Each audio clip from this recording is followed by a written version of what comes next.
उनका यही कहना है कि बेबुनियाद बहस थी और नॉन पॉलिटिकल मंच था और आपने पॉलिटिकल आपके ऊपर सर उन्होंने एलिगेशन लगाया कि आपने पॉलिटिकल बात आपने भी आप लोगों ने वहाँ एज चीफ गेस्ट इनवाइट किया गया था। शायद कुछ लोगों को ये बात हजम नहीं होती है कि कोई और चीफ गेस्ट बने, तो इनवाइट किया गया था। शायद कुछ लोगों को ये बात हजम नहीं होती है कि क्या ये चीज़ें सर होनी चाहिए या नहीं सर? हम अपने आप को अच्छा बताने की कोशिश करते हैं। मैंने अपने काम क्या गिनाने हैं। सबसे पहले जेके देखने वाले सभी दर्शकों को रक्षाबंधन की बहुत बहुत शुभकामनाएं। आज पूरे भारतवर्ष में जो है रक्षाबंधन का त्यौहार जो है वो मनाया जा रहा है, तो सभी दर्शकों को रक्षाबंधन की हार्दिक शुभकामनाएं। 2 दिन पहले हमने जो है अपने चैनल पर एक वीडियो अपडेट की थी जिसमें हमने आपको बताया था कि दलंगल पंचायत में जो 2 लीडरों में आपस में बहस हुई थी। 2 दिन पहले हमने उसकी विजुअल और वहाँ पर जो एक सियासी नेता मौजूद थे भारतीय जनता पार्टी के एक्स एमएलए श्री जीवन लाल जी, उनका पक्ष हमने रखा था और उनका ये साफ तौर पर कहना था कि कहीं ना कहीं नॉन पॉलिटिकल मंच को जो है वो पॉलिटिकल बनाया गया और जो बहस थी वो बेबुनियाद थी। लेकिन हमने अपने दर्शकों से ये वादा किया था कि हम जो दूसरे लीडर जो थे वहाँ पर वो आज हमारे साथ मौजूद है और हमने आपसे वादा किया था कि हम उनका भी पक्ष जो है वो यहाँ पर रखेंगे। तो हमारे साथ मौजूद हैं डीपीएपी के लीडर मास्टर गौरी शंकर जी। सबसे पहले आपका बहुत बहुत स्वागत है हमारे चैनल जेके हंट में। शुक्रिया सर। जो वहाँ पर एक्चुअली में मैं जानना चाहूँगा दलंगल पंचायत में ऐसा क्या हुआ था कि आपस में सर आप जो है आप 2 नेताओं के बीच में जो टकराव हो गया सर, क्या इसी तरह का अगर सिलसिला चलता रहेगा? सबसे पहले सर हम जानना चाहेंगे मेन वजह क्या रही सर, क्या क्यों बहस क्यों हुई सर? सबसे पहले आपको भी और आपके सभी व्यूअर्स जो हैं उन सबको रक्षाबंधन की हार्दिक शुभकामनाएं, बहुत बहुत मुबारक। दलंगल इंसिडेंट की जो आप बात कर रहे हैं उसमें मेरे ख्याल से जनता ने देख लिया है एक्चुअल क्या था। बहरहाल आप अगर इसका एक्चुअल क्या वजह थी वो जानना चाहते हैं। जी सर, एक्चुअली जनता भी जानना चाहती है क्योंकि अगर हमारे नुमाइंदे ही जो हमारे रिप्रेजेंटेटिव हैं अगर वही आपस में लड़ेंगे, कोई सर अगर लड़ने का भी कोई प्लेस होती है, कोई जगह होती है, आपस में सियासतदान एक दूसरे पे एलिगेशन लगते रहते हैं, लेकिन सर वहाँ पर एक धार्मिक स्थल था, ऐसा क्यों? बहुत अच्छा आपने जो कहा कि लड़ने की भी कोई खास जगह विशेष जगह होती है। तो सबसे पहले तो इसी में सब कुछ छुपा है कि लड़ने के लिए लोगों की समस्याओं के लिए लड़ें और यही गुस्सा यही तेवर अगर असेंबली में कोई दिखाए या जो डेली वेजेस इशू हैं, जनता के इशू हैं, अनएम्प्लॉयमेंट इशू है, उसके लिए किसी प्रॉपर मंच पे अगर झगड़ा करे कोई और यहाँ से ये इन प्रॉब्लम्स का सलूशन मिल सके तो बहुत अच्छा लगता है। बट अगर किसी अभी आप मेरे से सवाल पूछ रहे हैं और आपके क्वेश्चन पे मैं अगर आपसे ही उलझ जाऊँ, आप पे ही गुस्सा करना शुरू कर दूँ तो फिर मुझे लगता है कि ये बहुत गलत बात होगी और लोग जनता इस बात एक्चुअल क्या था वहाँ। एक्चुअली हमारा वहाँ एक लोकल मेला है, तो सबसे पहले तो मुझे वहाँ एज चीफ गेस्ट इनवाइट किया गया था। शायद कुछ लोगों को ये बात हजम नहीं होती है कि कोई और चीफ गेस्ट बने, तो उन्होंने मुझे इनवाइट किया हुआ था एज चीफ गेस्ट, तो शायद किसी को अच्छा ना लगा हो।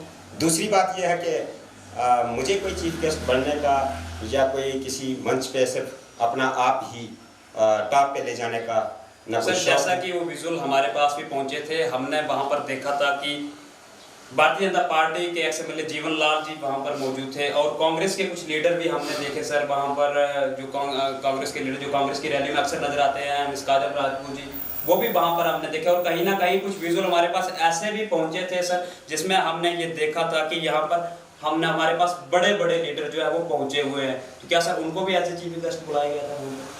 नहीं, चीफ गेस्ट तो एक ही होता है किसी भी फंक्शन में, बाकी गेस्ट होते हैं, बट ये कोई इतना बड़ा इशू नहीं है। वहाँ बुलाया गया था तो जब बोलने की बारी आई तो पहले अपने ललाल साहब बोल रहे थे, उन्होंने थैंक्स वगैरह किया। मैंने भी आपने जैसा सुना होगा वीडियो में बिल्कुल क्लियर है कि सियासी प्रोग्राम के लिए सियासी मंच होते हैं, कोई दिक्कत नहीं है, बट कुछ बातें ऐसी होती हैं जो इलाके के प्रति करना ज़रूरी होती है।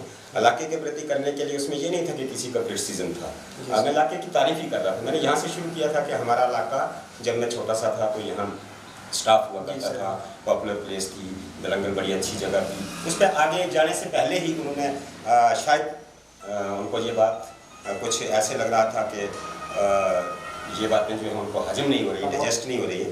तो उन्होंने क्या कहा कि जब मैंने यहाँ से शुरू किया तो एकदम पता नहीं क्यों उनको गुस्सा आ गया। तो मैंने तो बड़ी रिस्पेक्टफुली माइक उनके हवाला की, ये लीजिए जो आप कहना चाहते हैं, जो आप बोलना चाहते हैं, जो आप अपनी उपलब्धियाँ गिनाना चाहते हैं, अगर कोई तो ये लीजिए ना, गिनवाइए। बट वो पता नहीं एकदम फ्यूरियस हो गए, ज़्यादा गुस्सा आ गया उनको। वजह उनसे ही जान सकते हैं आप। सर उनसे हमने जानने की कोशिश की थी, हमने वीडियो भी अपडेट की है।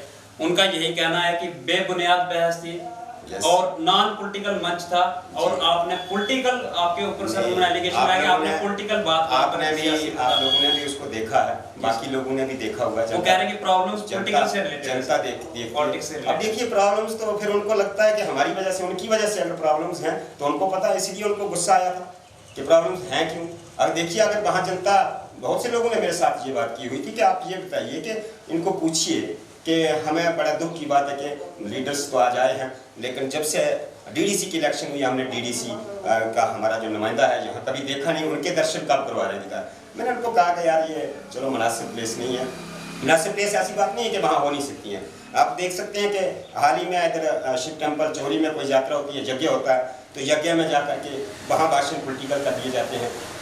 ढाडू में हम गए थे तो वहाँ ये अपने लिए कहीं भी किसी भी मंच का इस्तेमाल पॉलिटिक्स के लिए कर लेते हैं, लेकिन दूसरे को टारगेट नहीं कर पाते हैं।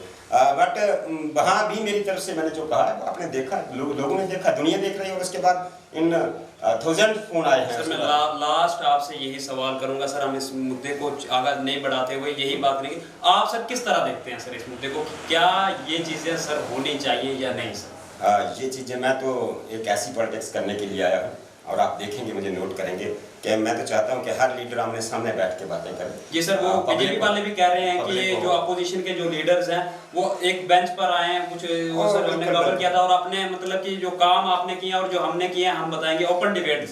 मैंने जो काम करने हैं, मैं तो अभी पॉलिटिक्स में आया हूँ जी सर, मैंने अपने काम क्या गिनाने हैं, बाकी काम जो लाइफ में जो काम इंसान करता है लोगों के सामने होती है बातें।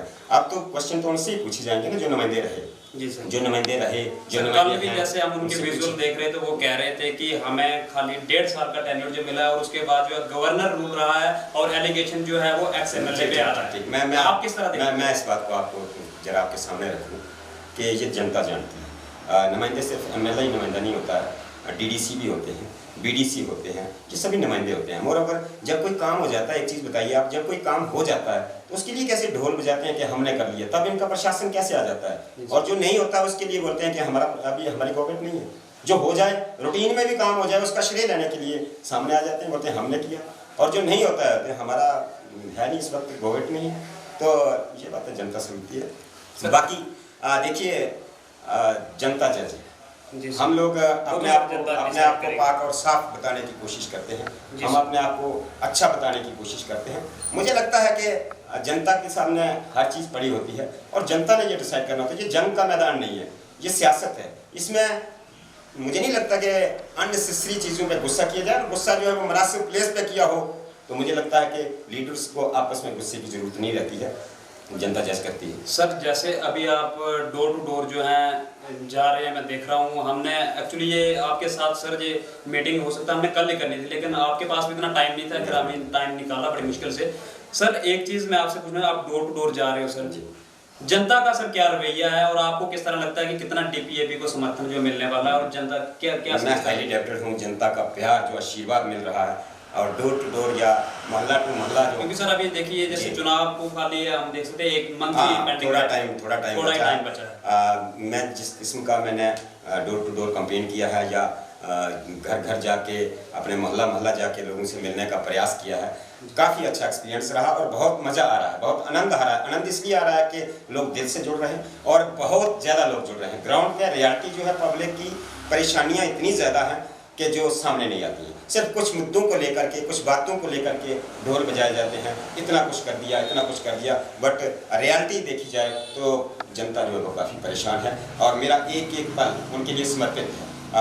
लाइफ का जो पार्ट बचा हुआ है, वो ये लोग ना समझें कि इलेक्शन तक ही ये महदूद है, ये मेरे आखिरी सांस तक ये चीज़ें चलेंगी। और सर्विसेज क्या होती हैं, कुछ लोग मुझे समझाने की कोशिश करते हैं, कोई अननेसेसरी बातें, जैसे कोई ट्रस्ट के प्रति भाषण देना शुरू करता है, कोई ट्रस्ट के प्रति मुझे सिखाने की कोशिश करता है, कोई धर्म के प्रति सिखाने की कोशिश करता है, कोई बहुत गलत बातें जो कोशिश करते हैं कुछ लोग। बट मेरा मार्ग बिल्कुल साफ़ है, मेरी सोच बिल्कुल साफ़ है। मैंने जब से सियासत में कदम रखा है, ना मुझे किसी का डर है, ना मुझे किसी की परवाह है। चाहे जितने मर्जी झूठे इल्ज़ामात लगाने की कोशिश करें, पहले मैं सबके लिए बड़ा अच्छा था, अब मेरे ऊपर एलिगेशन लगाते हैं, पर ये नहीं सोचते हैं कि मतलब पॉलिटिक्स में आने से सर आपके ऊपर यस मेरे ऊपर कीचड़ उछालने की कोशिश की जाती है। ये भी एक नया एक्सपीरियंस है। मैं तो समझता था कि जनता के सामने अपनी सर्विसेज ऑफर करनी है, कि मैं सर्विसेज ऑफर कर रहा हूँ, जनता को अच्छा लगेगा तो वो मुझे एक्सेप्ट करेंगे, ऐसे नहीं लगेगा तो रिजेक्ट करेंगे, ये तो जनता का डिसीजन है। बट ये पॉलिटिशियन जो आज कुछ अपने गिने चुने लोगों को लगा करके, चाहे दंगल की बात हो, भावन को लगा करके, यहाँ पॉलिटिक्स नहीं होगी, क्योंकि उनका भी पोल खुलती है ना, वहाँ पोल खुलती है कि वहाँ क्या कमियाँ रहीं। तो कुछ लोग होते हैं गिने चुने, कहीं मोहल्ला में, कहीं गांव में, जो इस बात से डरते हैं कि पूरी जनता की समस्याएं जो लोगों के सामने जब आती हैं तो हमारी भी इंसल्ट होती है, पल रहे हैं। बट ये सोचते हैं कि इस किस्म के एलिगेशन लगा के मैं पीछे हो जाऊं, ऐसी कोई बात ही नहीं है। मेरा बिल्कुल साफ मार्ग है, मेरा टारगेट है लाइफ का कि मुझे सर्विसेज देनी है तो देनी है। बाकी ये जो कोशिशें करते हैं, जैसा कि मैं बताऊं कि अब मेरे पे इल्ज़ाम लगाएंगे, ये ऐसे हैं, ये बुरे। बट कुछ दिन पहले जब तक मैं पॉलिटिक्स में नहीं था, इनकी मेरे पास वीडियोस पड़ी हुई हैं, वक्त आने पे आपकी ज़रूरत होगी, आपको भी दिखाएंगे। यही नेता किस तरह की वीडियोस जिसमें इतनी प्रशंसा करते हैं कि मेरे बराबर जैसे कोई इंसान ही नहीं, बहुत अच्छे आदमी है, बड़े नेक इंसान हैं। तो ये जब तारीफ करते थे मेरी, अब उसी पीरियड को कहते हैं कि ये उस पीरियड में ठीक नहीं था इंसान। क्यों नहीं था? अब पॉलिटिक्स में आया तो अब उनको लाश हो रहा है कि मैं जनता की आवाज़ उठा रहा हूँ, मैं उनका सेवक बन के उनकी सेवा करता या उनके बताए हुए रास्ते पे ही चलता रहता, तब मैं बहुत अच्छा इंसान था। अब मैं बुरा इसलिए हूँ क्योंकि मैं जनता का हूँ, गरीब आवाम की आवाज़, मजलूम जो सताए हुए लोग हैं उनकी आवाज़ बन के सामने आया हूँ, अनएम्प्लॉयड यूथ की आवाज़ बन के सामने आया हूँ, जो हमारे स्टूडेंट्स हैं, बच्चे हैं, उनकी आवाज़ बन के सामने आया हूँ, हमारे आंगनबाड़ी वर्कर्स हैं, रैबरे खेल हैं, हमारे एसपीओज हैं, हमारे डेली वेजर्स हैं, हमारे ये बिजली का किराया है, हमारे ये रोड कनेक्टिविटीज़ का इशू है। आपकी गवर्नमेंट आने पर ये सारे मुद्दे हल किए जाएंगे? देखिए, मैंने कहता कि 100% एक ही जस्ट इन वन स्ट्रोक ये किया जाएगा, बट करके दिखाएंगे रिजल्ट्स जो हैं वो, क्योंकि ये साफ ज़ाहिर है जनता की आवाज़, आप समझ सकते हैं कि काफ़ी ज़्यादा जनता की सपोर्ट और प्यार हमें मिल रहा है, और हम अच्छे लीड से, काफ़ी मार्जिन से इसको निकल रहे हैं, इस बनी कॉन्स्टिट्यूंसी से जीत रहे हैं। तो इन सब चीज़ों को देखते हुए मैं ये कह सकता हूँ दावा से कि मेरा एक एक पल जो है वो इनके लिए समर्पित है, जनता के लिए, और इन प्रॉब्लम्स का सलूशन जो है वो डेफिनेटली करने के प्रयास भी करेंगे और कामयाब होंगे, इसमें मेरा पूरा भरोसा है। जी बहुत बहुत शुक्रिया। तो आप देख सकते हैं कि जैसा हमने आपको बताया था कि हम गौरी शंकर सर से भी बातचीत करने की कोशिश करेंगे कि आखिर वहाँ पर एक्चुअल क्या हुआ था। तो इनका भी यही कहना है कि कहीं ना कहीं जो है वहाँ पर हमने कुछ इश्यूज जो थे वो रेज करने की कोशिश की, तो जिसके ऊपर जो है उनको अच्छा नहीं लगा, और जो एक्स-एमएलए भारतीय जनता पार्टी के श्री जीवनलाल लहार जी थे उनको वो थोड़े से गुस्से में आ गए, और फिर इनका साफ तौर कहना कि मैंने माइक ही उनको दे दी कि लो आप ही बात कर लीजिए। और गौरी शंकर सर का साफ तौर पर कहना है कि मेरे ऊपर कीचड़ उछालने की जो है कोशिश की जा रही है, और जब मैं सियासत में नहीं था तो तब ये मेरी प्रशंसा करते थे। अब यही फ़र्क है कि मैं सियासत में हूँ, मेरे ऊपर कीचड़ उछालने की जो है कोशिश की जा रही है। अब जनता डिसाइड करेगी, एक मंथ ही बचा है कि कीचड़ जो है किसके ऊपर उछलेगा और कौन जो है वो जनता के दिल जीत पाएगा। नमस्कार।